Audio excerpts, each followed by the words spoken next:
Hello, I'm the 10-minute English teacher. Let's get you exam ready. Today we're thinking about Romeo and Juliet, and I'm going to be providing a summary to Act 4. By the end of our time together, you'll understand the main events that take place in Act 4, as well as some of the key references from it. Okay, in front of you now, you've got the major characters from Romeo and Juliet. If you're not familiar with them, feel free to check out my guide to the characters that's available in the playlist. Otherwise, we'll move on and we'll think about the key events in Act 4. In front of you here are the main points of action from Act 4. It's a shorter act. We're heading towards the end of the play here. So these are the three major events of Act 4. By the end of our time together, you'll be able to recall these and explain them confidently. Okay, so Juliet has been told by her parents that if she isn't to marry Paris, she's to be disowned. She heads over to see Friar Lawrence. So after speaking with Paris about their upcoming wedding, that happens at the very beginning of Act 4, Juliet then speaks to Friar Lawrence and she tells him that she'd rather die than marry Paris. He devises a plan to help her fake her death with a potion so he can sneak her away to Mantua to live with Romeo. She goes home and agrees to marry Paris. So, of course, that's going to lead to her parents living a life without Juliet in the knowledge that she's dead while she goes to live with Romeo, which is fraught with stupidity. Then we've got Juliet speaking to herself about her fears before she takes the potion. So she worries about it and she thinks maybe Friar Lawrence actually wants her dead. He shouldn't be marrying her twice and he's married her behind her parents' back, and all of that coming out in the wash is going to lead to a lot of trouble for him. So perhaps he just wants her out of the way and that's going to end her once and for all. She also thinks about waking up in the family tomb alone and worries about it killing her by accident. She's got all of these fears, but she hasn't really got any choice, although she could go and speak to her parents. She takes it and it takes effect. So she falls into a deep sleep that makes her look like she's dead.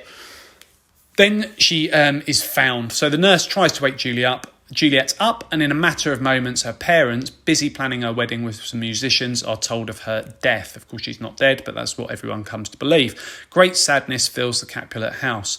Friar Lawrence turns up and tells the family to get her ready for the grave. So that's what happens in Act 4. Friar Lawrence comes up with his plan. The potion will make Juliet look dead, and then he'll be able to sneak her out to Mantua. Juliet then worries about the potion and what will happen, but she takes it, and then she looks dead and is found by her family. Which leads us to quote to know for Act 4. So we've got the plan to take the poison, and this is what Juliet says in regards to marrying Paris. Bid me leap from the battlements of any tower rather than marry Paris. If you want to sound really clever there, Romeo at the beginning in Act 1 says, bid a sad man in sickness make his will. So we've got that foregrounding of the verb bid. Maybe Shakespeare's providing a bit of an echo to that moment here to show just how compulsive and impulsive young people can be. And Friar Lawrence also says, a thing like death to chide away this shame.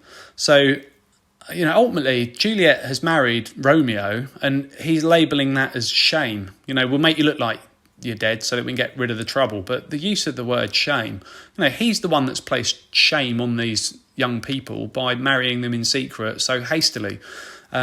And it's ironic because he's the one who said they stumble that run fast. So, he says, you don't want to rush into things, you'll come a cropper. And he's the one who's rushed them into this marriage to each other. And now he labels it shame.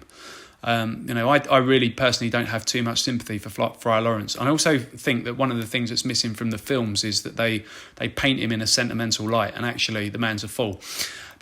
So Juliet, when she takes the poison, she says, Romeo, I come, this I do to drink to thee. Now, one of the things that's really interesting about this is Shakespeare cleverly takes images that we associate with weddings and celebration and his comedies and uses them to allude to thoughts of death. So we've got flowers being used.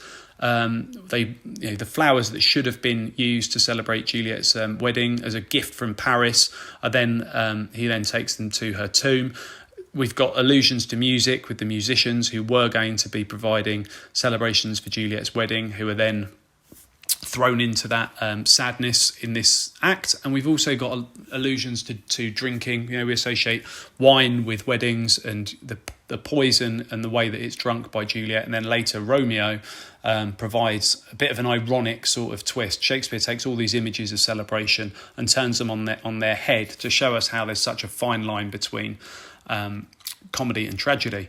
We've got Juliet feigning death, and this is what Capulet says: "Our solemn hymns to sullen dirges change." So we've got that idea of, solemn hymns being sung at a wedding, to solemn hymns rather change to sullen dirges, and a dirge is a sort of a sad sort of song, or a mourning song that would be sung at a funeral.